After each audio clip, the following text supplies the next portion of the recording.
এটা কিন্তু বলতে হবে, যতদিন আপনি বলেন না কেন, যত ওনার মেয়ে আসুক, মেয়ে এসে বাবাকে মহানায়ক বানাই দেয়, কিন্তু এটা এবার টিকবে না। আলটিমেটলি ইতিহাসে যার যা প্রাপ্য সে তারা পাবে, এবং ডক্টর ইউনূসও পাবে।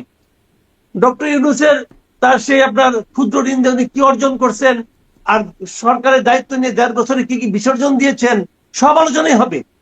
এগুলো নিয়ে ওনাকে মরতে হবে। গার্মেন্ট থাকলেও মরতে হবে, না থাকলেও মরতে হবে, কোনো সমস্যা নাই, এবং এগুলোই থাকবে ওনার জি। এপিটাফে লেখা থাকবে। কিন্তু সেই পুরনো প্রশ্নটা আবার একটু ফিরি, যে যারা আসলে এই হামলা ভাঙচুর অগ্নিসংযোগের নির্দেশনা দিচ্ছেন, পুলিশকে বলছেন যে আহ, মানে সেই হামলা ভাঙচুর যেন নির্বিঘ্নে করতে পারে, তারা যেন তাদেরকে না আটকায় ইত্যাদি নানা রকম, তাদের নামটা কেউ, যদি এটা অপরাধ হয়ে থাকে, যদি এটা আসলে ঠিক কাজ হয়ে থাকে, রাষ্ট্র মনে করে তাহলে তো ঠিকই আছে। আর যদি এটা অপরাধ হয়ে থাকে তো তাদের নামটা কেউ কেন আনছে না?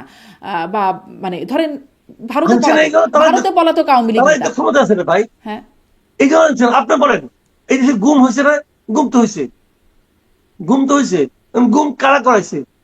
যখন গুম হয়েছে তখন তোদের নাম আসছে সামনে, যখন তারা চলে গেছে তখন তো আসলে এখন তো গুম সব জানা বিষয়টাই যাচ্ছে। সামনে খুব একটা আসতো না, কোনো মানে খুব খুব। আসতো না, হ্যাঁ, হ্যাঁ, কিন্তু এখন তো স্বীকার করতো না সামনে আসছে, এখন আমাদের তো সামনে আসছে অপরাধটা, কিন্তু অপরাধীকেও ওই দেখা সব যাচ্ছে তারা বিষয়ে। প্রকাশ্যে বলছে যদি না না না, অপরাধ হয়ে থাকে। ওই সময় স্বরাষ্ট্রমন্ত্রী বলতো না যে গুম হয় নাই? অনেক সময় হয় না হুম যে হুম। অর্থনৈতিক সংকট, ব্যবসা বাণিজ্য লস হয়েছে, নিজেরাই তারা গা ঢাকা পালিয়ে দেয়, গেছে, হ্যাঁ। অনেকে প্রেম করে পালিয়ে গেছে মেয়েদের নিয়ে, এরকম কিন্তু প্রায় হ্যাঁ বলতেন। হ্যাঁ। তা আমি ওকে বলছিলাম যে ভাই, যদি প্রেম করে একটা মেয়েকে দেশে পালিয়ে যায়, তাহলে তো মেয়েটাও তো হারাই যাবে। হুম। তাহলে কোন কোন মেয়ে হারাইছে বাইক করেন খুঁজে, তো তা তো বাই করতে পারেন না। কারণ এই কিন্তু এই প্রশ্নটা কে করবে? এই প্রশ্নটা তো তখন করছে, তার সে পাতা দেয় নাই। নিয়মটা কি ছিল এই সমস্ত দেশে? হয়টাই জানেন, যাদের কথা যত জোরে বলতে পারে হুম। তার কথা তত এস্টাবলিশ হয়। না, জনাব মাসুদ কামাল, কার মানে কথায় কতটা অপরাধ লজিক দুইটা যদি এটা না। এইরকম তো না, বিষয়টা হচ্ছে একটা হচ্ছে গুম, সেটি অপরাধটাই অস্বীকার করা হচ্ছে যে এরকম অপরাধ হয় নাই, সেটা ওই আমলে আমরা দেখেছি। টুকটাক যা অভিযোগ আসতো বলা হতো যে এরকম কোনো অপরাধ হয় না, ওই যে আপনি যা বলছেন প্রেম করে পালিয়ে গেছে বা অর্থনৈতিক কারণে পালিয়ে গেছে, কিন্তু এখন তো চোখের সামনে দেখা যাচ্ছে যে এই ঘটনাটা ঘটেছে, এবং ঘটেছে এই ঘটনাটাকে অস্বীকারও করতে পারছে না। কিন্তু যারা পেছন থেকে বললো, এবং পেছন থেকে না প্রকাশ্যে এসে বললো, তাদের নাম কেউ বলছে না।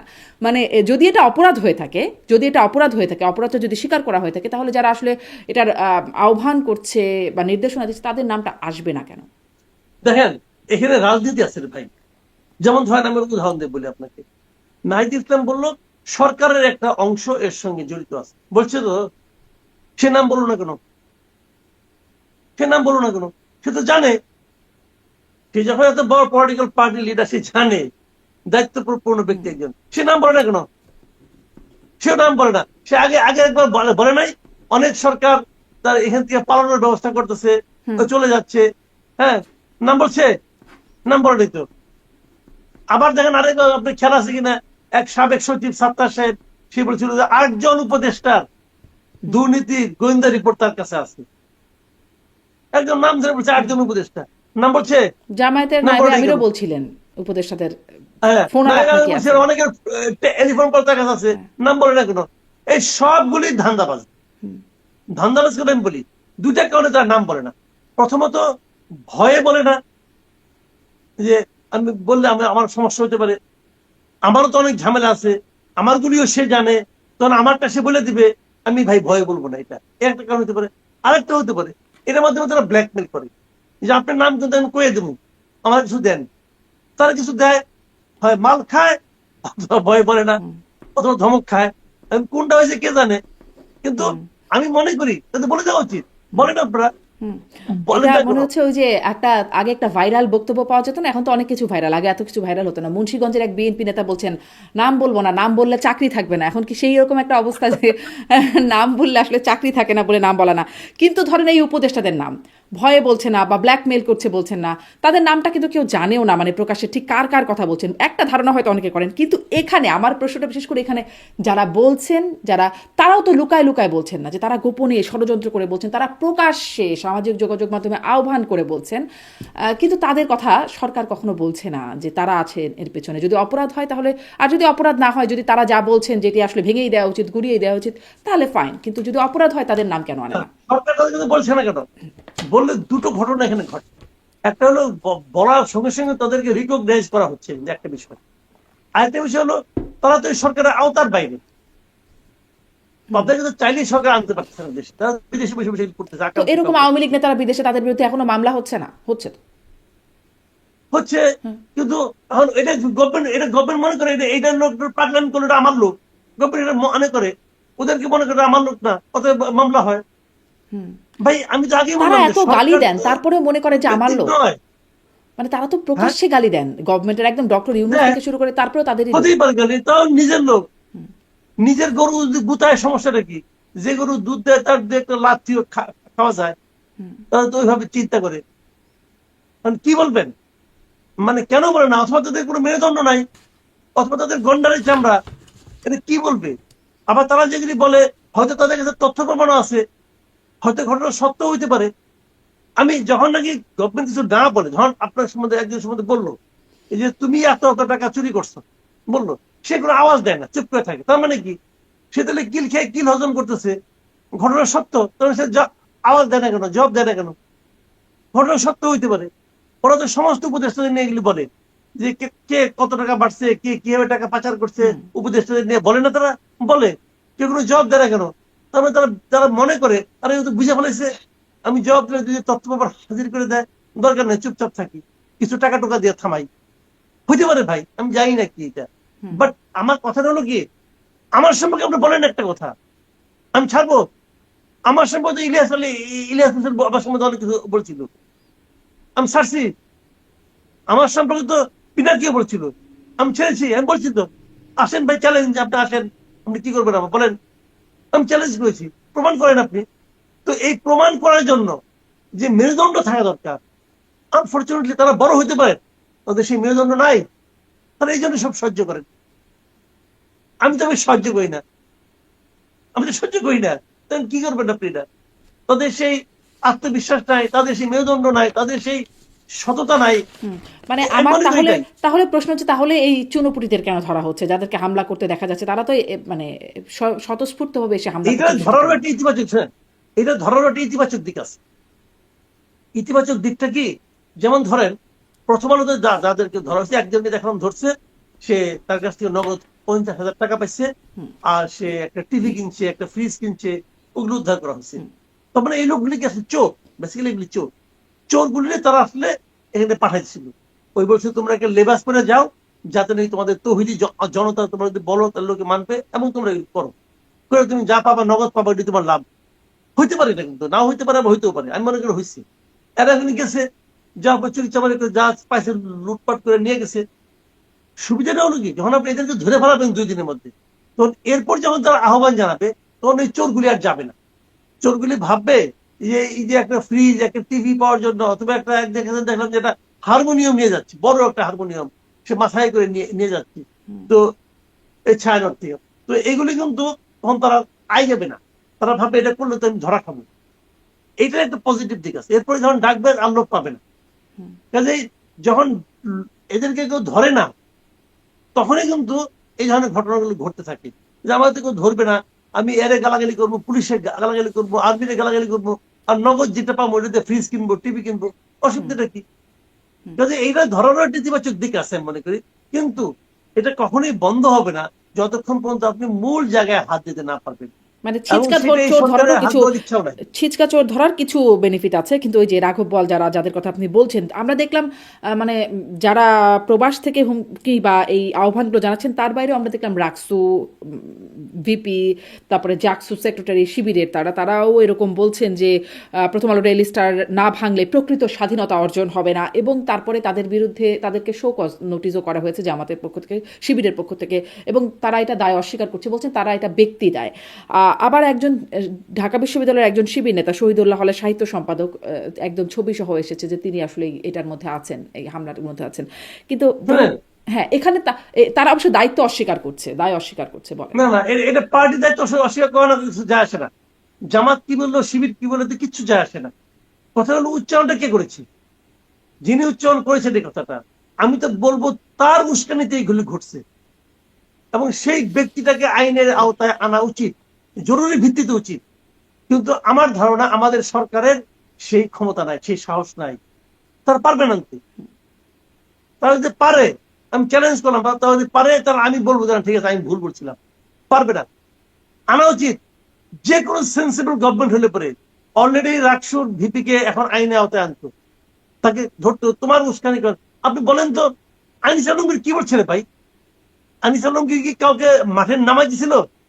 এরা তো মাঠে নামাই দিছে। তাকে ধরতে পারে, এদেরকে ধরেন না কেন? কেন আপনার আত্মীয় লাগে এই জন্য? আত্মীয় লাগে তো ওদের। মানে তাহলে উস্কানির একদম সংজ্ঞাটা কি ধরবে চেঞ্জ হয়ে না। গেছে, যে সরকারের বিরুদ্ধে বলে সেটা উস্কানি, আর ও মানে অন্য কিছু হলে সেটা উস্কানি না, এরকম কি হ্যাঁ, উস্কানির সংজ্ঞা? সরকারের সমালোচনা করলে ওটা উস্কানি। আর যদি সরকারের সমালোচনা না করে দেশের ক্ষতি করেন, ওটা কোনো উস্কানি না। আপনি ভাবেন প্রথম আলোতে এবং ডেইলি স্টারে এই যে ঘটনাগুলো ঘটাইছে, আগুন বলেন, ভাঙচুর বলেন, যাই বলেন, এটা থেকে কেবল প্রথম আলোর ক্ষতি হয়েছে? সারা দেশের ক্ষতি হয়েছে। সারা দুনিয়ার কাছে আমাদের ইমেজটা কোথায় যায় ডুবছে বলেন আপনি? এটা নিয়ে কি সরকার ভাবে? ভাবে না। এই সরকার মানে আপনার চরম ভাবে আঘাত করে কাকে? যখন নাকি সরকারের কেউ সমালোচনা করে তাকে। এটা তো সরকারের ক্যারেক্টার। সাধারণত যারা নাকি দুর্বল হয়, যে সমস্ত শাসকরা, যে সমস্ত সরকারও দুর্বল থাকে, মানসিক ভাবে দুর্বল থাকে, চারিত্রিক ভাবে দুর্বল থাকে, তারা এই ধরনের কাজ করে। জি, একটু ভারতের সাথে সম্পর্কের বিষয়েও কথা বলবো, তবে তার আগে আইন শৃঙ্খলা পরিস্থিতি নিয়ে একটু শেষ করি। যে সিইসি যেমন হাদির ঘটনার পরে বলেছিল, হত্যা চেষ্টার পরে বলেছিলেন যে এটা বিচ্ছিন্ন ঘটনা, হাদি হত্যাকাণ্ডের পর। আজকে যখন খুলনার ঘটনা ঘটছে বা আজকে পরিস্থিতি যখন যেই অবস্থায় আছে, সেই সময় তিনি বলছেন যে ভোটের দিন যত এগিয়ে আসবে তত ভয় তত কেটে যাবে, আইন শৃঙ্খলা পরিস্থিতি তত ভালো হবে। আপনি কি মনে করেন ভোটের দিন আসতে আসতে আইন শৃঙ্খলা পরিস্থিতি ভালো হবে? শুনেন, ওনার এই আশাবাদ কোন বাস্তব ভিত্তির উপর নির্ভর করে নয়। একটা বয়স্ক লোক তো, আপনি ভাবেন উনি কত বছর আগে রিটায়ার করছেন বলেন তো আপনি? এটা রীতিমতো বৃদ্ধ একজন লোক। তো ওনার চিন্তা ভাবনা এরকমই হবে। পুরো উল্টো ঘটনা ঘটবে, আমি বলো পুরো উল্টো ঘটনা ঘটবে। কারণ যতই দিন যাবে, যতই নির্বাচন ঘনিয়ে আসবে, ততই এগুলো বাড়তে থাকবে। আমি বাড়ার কারণগুলি আপনাকে বলি। এই যে রাজনীতি করে না, জামাত রাজনীতি করে, এনসিপি রাজনীতি করে, আপনার বিএনপি রাজনীতি করে, কেন করে? তাদের রাজনীতি হলো ক্ষমতায় যাওয়ার জন্য। কারণ ক্ষমতায় যাওয়ার দিন যত ঘনিয়ে আসবে, তত তারা তাদের চেহারাগুলি প্রকাশ করতে থাকবে, তত তাদের চেহারার ঘুমটাগুলি উন্মোচিত হতে থাকবে।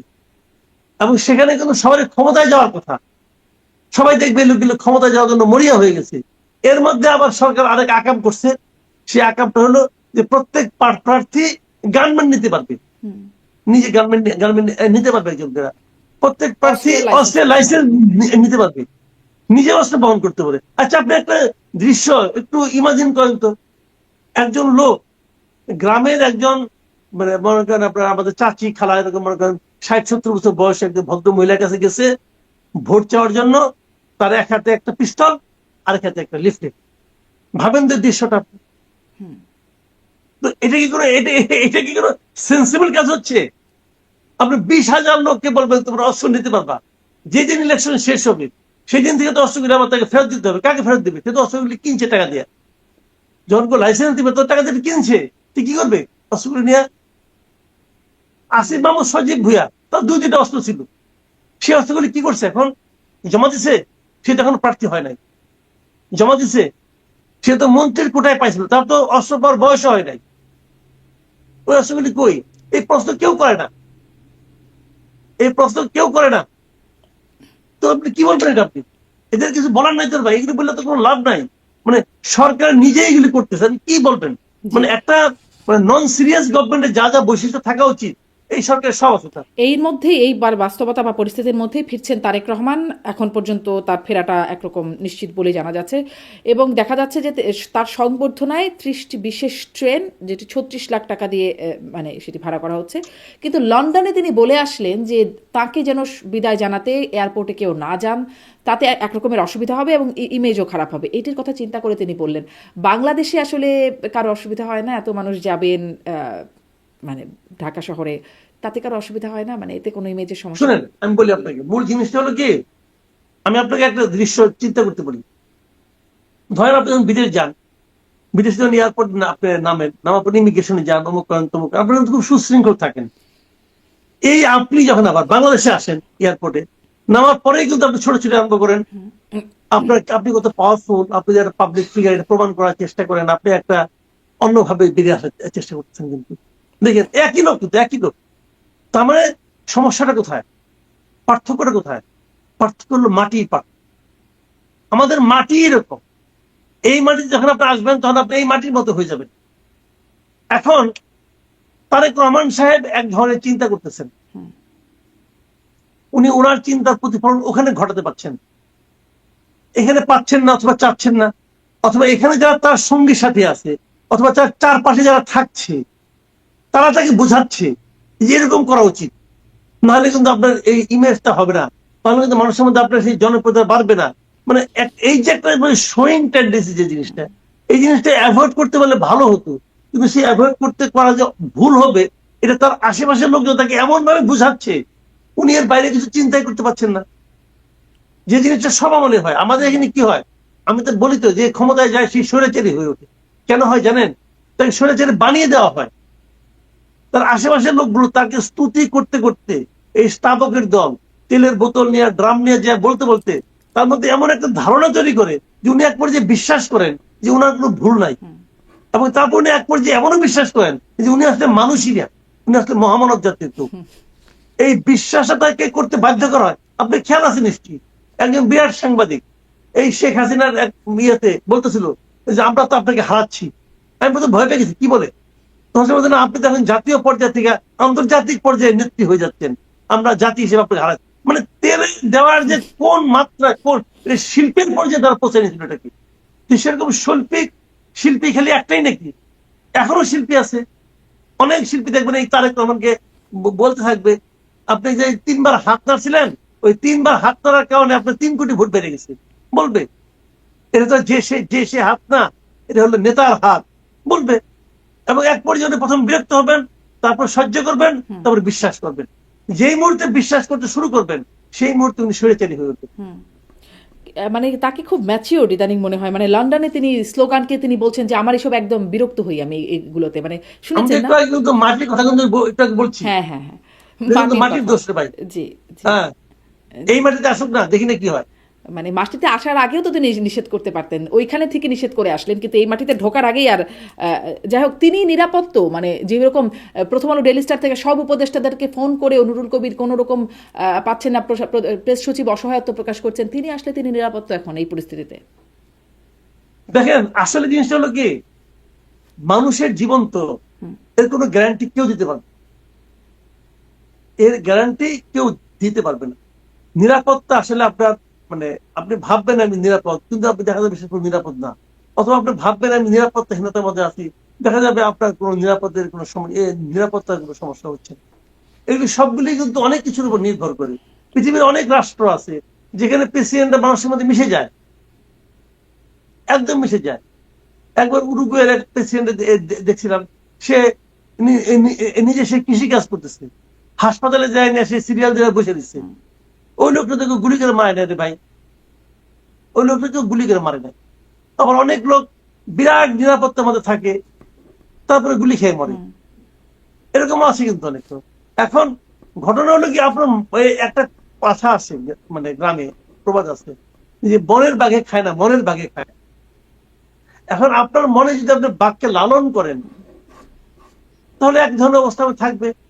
আর যদি আপনি মনে করেন এটা তো যে মনে বাঘের শুধু মধ্যে বাঘ না, থাকবে, বনে যে আমি বাঘ থাকবো। আছে সেটা তো দৃশ্যমান একদম, যেভাবে গুলি করে করে মানুষ মারা হচ্ছে এবং নেতাদের হাতির মতো নেতা বা একের পর এক হচ্ছে, গুলির ঘটনা ঘটছে। আমি এটাই বলছিলাম যে অভ্যুত্থান বা দ্বিতীয় স্বাধীনতার পরে এত মানে পরাধীন, এত অস্থিরতা বা এত অনিরাপত্তা কেন, এটি একটা প্রশ্ন তো রয়েই যায়। যাই হোক, এটি একটা বড় আলোচনার ফোরাম। আমি আপনার কাছে একটু ভারত বাংলাদেশের সম্পর্কে জায়গায় আসছি। বাংলাদেশ ভারতীয়দের জন্য আর ভিসা দিচ্ছে না, এদিকে মানে ভারতীয় হাই কমিশনার বা বাংলাদেশ থেকে যিনি আছেন তাকে হুমকি ধামকি দেওয়া হয়েছে, বিক্ষোভ হয়েছে হাই কমিশনের সামনে। মানে এখন পরিস্থিতি কোন অবস্থায়? বাংলাদেশ ভারত নির্বাচন আর কি একটা যুদ্ধাঙ্গী অবস্থায় চলে যেতে পারে? আমার দেখা মতে বাংলাদেশ ভারতের সম্পর্কটা এখন সবচেয়ে খারাপ। এত খারাপ সম্পর্ক বাংলাদেশ এবং ভারতের কখনোই হয় নাই, এতটা খারাপ অবস্থা কখনো হয় নাই। এখন এর জন্য কে দায়ী, কিভাবে দায়ী, এটা নিয়ে আমার ব্যাখ্যা করার কোনো স্কোপ নাই, কারণ এটা গভর্নমেন্টই জানে। তবে আমি এটা মনে করি, যদি বাংলাদেশের সঙ্গে ভারতের সম্পর্ক খারাপ হয়, সেটাতে ভারতেরও লস, বাংলাদেশেরও লস। ভারতের জনগণের লস, বাংলাদেশের জনগণের লস, দুই পক্ষের। সমস্যাটা হলো কি, ধরেন ভারত একটা বড় দেশ, অনেক বড় দেশ আমাদের তুলনায়। ভারতের অর্থনীতি আমাদের তুলনায় অনেক শক্ত। ভারতের সেনাবাহিনী, ভারতের সামরিক আপনার যে অবস্থান আমাদের চেয়ে অনেক বেশি, সবকিছু আমাদের তারা বেশি। এখন ধরুন আমারও 10 টাকা লস, তারও 10 টাকা লস, কিন্তু এই 10 টাকাটা কিন্তু আমার জন্য অনেক, তাদের জন্য তেমন কিছু না। এই জিনিসটা যদি মাথায় রাখেন তাহলে ভালো হয়। আমরা ভারতে আমার রুগী যেতে দিব না, দিয়ে না, আমার দেশের চিকিৎসা খুব ভালো অবস্থা আছে, কিন্তু কোনো সমস্যা নেই। আমার দেশের চিকিৎসার খুব ভালো অবস্থা। কেন, করোনার সময় কি হয়েছে, করোনার সময় এই দেশ থেকে কোনো রোগী কিন্তু ইন্ডিয়ায় যায় না, তো অন্য কোনো দেশে যায় নাই। ওই সময় কি রোগী অনেক মারা গেছে নাকি? অনেক মারা যায় না, কিন্তু ওই জটিল রোগী কেউ মারা যায় না। ওই ওই যে ক্যান্সারে অথবা হৃদরোগে অথবা কিডনি রোগে তখন রোগী অনেক মারা গেছে তা না ভাই। আমাদের ট্রিটমেন্ট আছে, ভালো ট্রিটমেন্টে আছে, চিকিৎসা সব, কিন্তু বিষয়টা হলো অভ্যস্ততার ব্যাপার। অনেকে মনে করে, অনেক আস্থা পায়, যায়, এবং এটা সারা দুনিয়াতেই যায়। নিষিদ্ধ দেশ থাকা উচিত না, আর প্রতিবেশীর সঙ্গে তো সেরকম সম্পর্ক থাকা উচিতই না। এখন ধরেন আমি এত কিছু করতেছি, কিন্তু কয়েকদিন আগে দেখলাম পেঁয়াজ আনতেছি, পেঁয়াজটা ইন্ডিয়া থেকে আনি, তখন খাওয়ার সময় খেয়াল হয় না যে এটা হিন্দুদের তৈরি পেঁয়াজ, নাপাক কিনা জানি না, এটা কি তাহলে কিভাবে খাবো, খাওয়া ঠিক হবে কিনা, এটা তখন তো ভাই কেউ বলে না সেগুলো। তো আমার কথাটা হলো গিয়ে, ভারতের সঙ্গে বাংলাদেশের সম্পর্ক আমাদের একমাত্র প্রতিবেশীর সম্পর্ক, ভালো হওয়া উচিত উভয়ের স্বার্থে। ভারতকেও বুঝতে হবে যে বাংলাদেশ ছোট হতে পারে, কিন্তু সেটা একটা স্বাধীন সার্বভৌম দেশ, কিন্তু যারা, আমাদেরও বুঝতে হবে। নিশ্চয়ই নিশ্চয়ই, কিন্তু যারা ধরেন আরো মানে এই হামলাগুলোর পেছনে হুমকি দিচ্ছেন, যাদের নাম উচ্চারণ করা যাচ্ছে না, নাম বললে চাকরি থাকবে না, ইলিয়াস হোসেন, প্রবাসী অনলাইন অ্যাক্টিভিস্ট, তিনি দেখছিলাম যে মোদির যে বিজয় দিবসের পোস্ট, তার নিচে তিনি কমেন্ট করেছেন, তিনি তাকে গালি দিয়ে লিখছেন, শেখ হাসিনাকে, এবং তাকে গালি দিয়ে লিখছেন যে ইলিয়াস হোসেন ফ্রম ইস্ট পাকিস্তান। মানে ইস্ট পাকিস্তান, তারা যেহেতু এতটাই প্রভাবশালী, তাদের কথা এতটা কিছু হয় এবং সরকার তাদের নামও বলতে পারে না, ইস্ট পাকিস্তান কি এখন আর একটা টার্গেট? শুনেন ভাই, ইলিয়াস হোসেন একটা মূর্খ, বেসিক্যালি সে একজন মূর্খ। তার সম্বন্ধে আমি বলি, সে মূর্খ একজন, এবং সে একজন মানে চটি গল্পের লেখক, বুঝেন? সে ওইটা অশ্লীল কথাবার্তা বলবে এবং চটি সাহিত্য রচনা করে সে, বেসিক্যালি তার সম্পর্কে এটা হলো আমার মূল্যায়ন। কিন্তু আমাদের দেশের কিছু লোক তারা পেয়ে গেছে, যা নাকি এটাকে পছন্দ করে, এবং ইলিয়াস তারা সাংবাদিক মনে করে। কারণ আপনি তো তাদের থামাতে পারবেন না ভাই, তারা সেটা করবে। মোদি যেটা দিয়েছে, যে স্ট্যাটাসটা দিয়েছে, এই স্ট্যাটাসটার সম্পর্কে যদি যদি কেউ ইতিহাস না জানে, তাহলে এটা নিয়ে ধরনের মন্তব্য সে করবে। 71 কি হয়েছিল ইলিয়াস জানে? সে মাঝে মাঝে একটা বই নিয়ে আসে, কি মেজর জলিলের একটা লেখা বই নিয়ে আসে, অরক্ষিত স্বাধীনতা নিয়ে একটা বই নিয়ে আসে। সেই বইটা মেজর জলিল লিখছিল জাসদ ছেড়ে দেওয়ার পরে। হ্যাঁ, মেজর জলিলের সঙ্গে অনেক অনাচার হয়েছে, অনেক অবিচার হয়েছে, আমি নিজেও স্বীকার করি। মেজর জলিলের আরো একটা বই আছে, সেই বইটার মধ্যে পড়ে নাই, যাও, ওটার নাম হলো সীমাহীন সমর। ঠিক আছে, আমি ওটা নিয়ে কিছু বলছি না। আমার কথা হলো কি, যে 71-এর যুদ্ধটা আপনি একবার যদি চিন্তা করে দেখেন, তাহলে আমরা মিত্র বাহিনীর সঙ্গে পাক বাহিনীর যুদ্ধ হয়েছিল। মিত্র বাহিনীর 2 জন সর্বাধিনায়ক ছিল, একজন না 2 জন। সেই 2 জন হলো ওই যিনি ইন্ডিয়ান যিনি ছিলেন, যিনি স্বাক্ষর করেছেন, আমাদের প্রকৃতি ছিলেন আমাদের উসমানী সাহেব।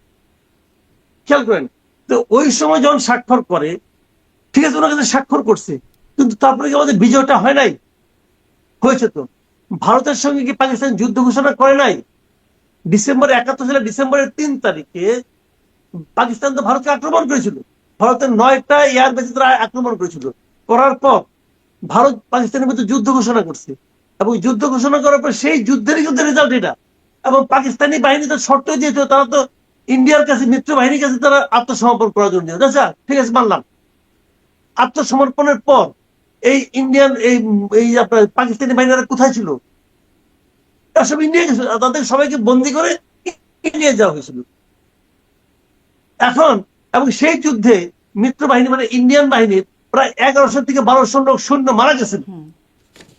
তো এটা কি তাদের যুদ্ধ ছিল না? ছিল তো রে ভাই, তাদের যুদ্ধ ছিল। ওখানে ইস্টার্ন ফ্রন্ট আর ওয়েস্টার্ন ফ্রন্ট ছিল। তাদের যুদ্ধে ওয়েস্টার্ন ফ্রন্ট হলো, তারা যখন পাকিস্তানের সঙ্গে যুদ্ধ করছে, ওয়েস্টার্ন ফ্রন্ট। ওই যুদ্ধে আমরা ছিলাম না। আর ইস্টার্ন ফ্রন্ট হলো আমাদের এখানে যুদ্ধ, পাকিস্তানের সঙ্গে ইন্ডিয়ার তখন এইভাবে যুদ্ধ হয়েছিল।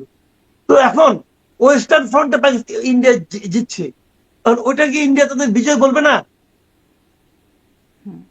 বলবে কিনা বলেন? আর ইস্টার্ন ফ্রন্টে যে যুদ্ধ, সেখানে তারা, ওই যুদ্ধে আমরাও ছিলাম, তারাও ছিল। যুদ্ধের পরে মিছিল, বিজয় মিছিলটা কে করছে? আমরা করছি। আমাদের দেশকে ওই সময় মুক্ত হয় নাই, হয়েছে তো।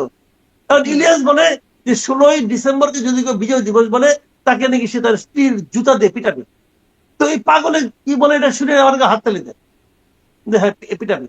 তাহলে তাই যদি হয়, তার কথা যদি সত্য হয়, তাহলে 16 তারিখে আমাদের জাতীয় স্মৃতিসৌধে এই যে হাজার হাজার লোক গেল, এই যে সবাইকে সে তার বউর জুতাতে পিটাবে?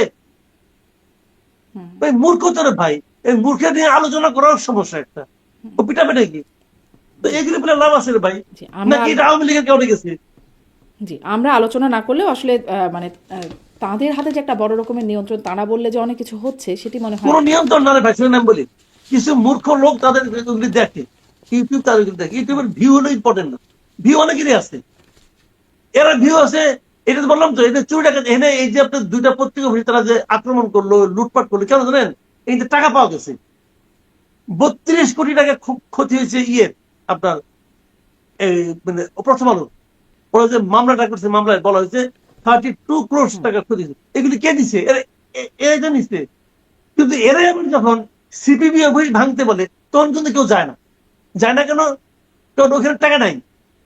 সিপিবি অফিসে গেলে কিছু বইপত্র পাবে আর কিছু ভাঙা চেয়ার টেবিল পাবে, ওখানে কেউ যায় না। কিন্তু যেখানে নগদ প্রাপ্তির সম্ভাবনা আছে সেখানেই যায়। দেখেন এই আপনার মানে কি বলে, পিনাকি বলছিল না একবার, আর্মি কু হইতেছে, সবাই রাস্তায় নামেন, ট্যাঙ্কের সামনে শুয়ে পড়েন, বলছিল না? কেউ শয় নাই। কেন শয় নাই? ওখানে প্রাপ্তি যোগ ছিল না। যেখানে প্রাপ্তি যোগ থাকবে সেখানে নামবে, আর যেখানে প্রাপ্তি যোগ থাকবে না সেখানে ওদের কথায় কেউ নামবে না।